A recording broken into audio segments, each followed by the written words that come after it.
the fact that plants can have such a profound impact on how we feel about ourselves is mind-blowing, and I think that's why we will always need them around us for eternity.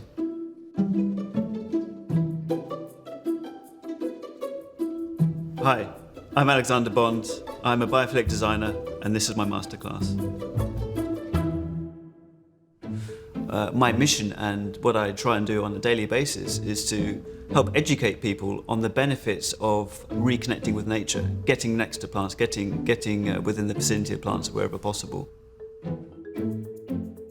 We're not designed to be in cubicles, we're not designed to be stationary all the time. We are designed to be integrated as well as possible with nature, and that's my mission, is to help people reconnect in any possible way that I can.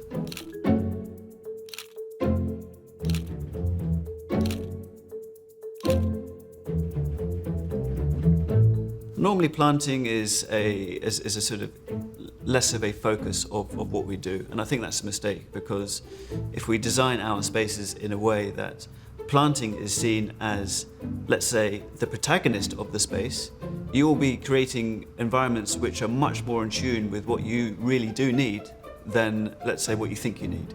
You want to be welcomed by them when you enter your property. This is a welcome that you will not get from chairs or decoration, I would argue. The project I'm most proud of was a small office project, and it was a very, very stark environment. It was quite an inhumane place to be in, I have to admit, and the staff didn't look terribly happy.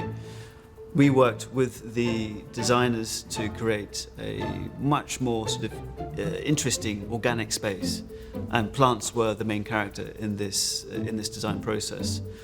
And the incredible thing is that this is the fastest time it's ever happened. The employees started to name their plants that were next to them very, very quickly. So very, very quickly we had Fred and Susan, and we would get comments about how well Fred and Susan are doing, and that was really, really heartening to see human and plant come together so quickly. It was really impressive.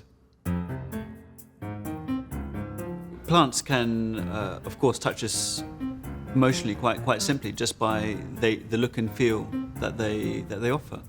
So if we take, for example, the sansevieria, it's quite a stark plant and sharp and jagged. So this is not the kind of plant you would use, let's say, in a thinking space or in a study space, because you want sort of more mellow shapes. You want more sort of interesting colours, perhaps more vivid colours, to really sort of bring out the creativity in our minds. So I think selecting plants depending on what kind of emotional state you want to be in is a very, very interesting question.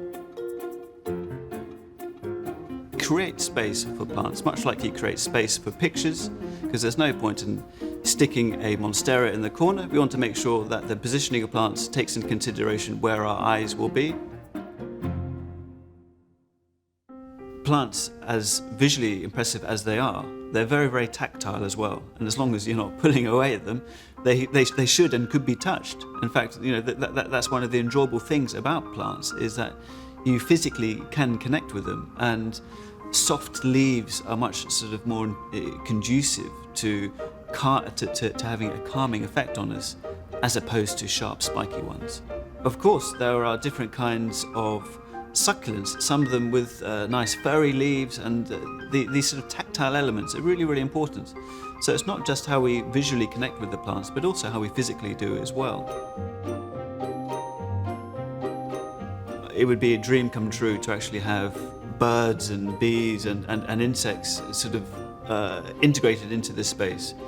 To have the sound of water, to have a pond underneath it, and to sort of really, really create one of these magical Garden of Eden almost kind of environments, where you have a huge vista of these amazing plants with the sound of water trickling, and the sight of life and nature together would be a dream come true. Go out there, get planting. Don't be worried about making mistakes. It's a learning process. It's a process between human and plant. And the most important thing is to challenge yourself and not worry about if a plant dies, because that is a natural thing to happen. We learn from what happens and we improve.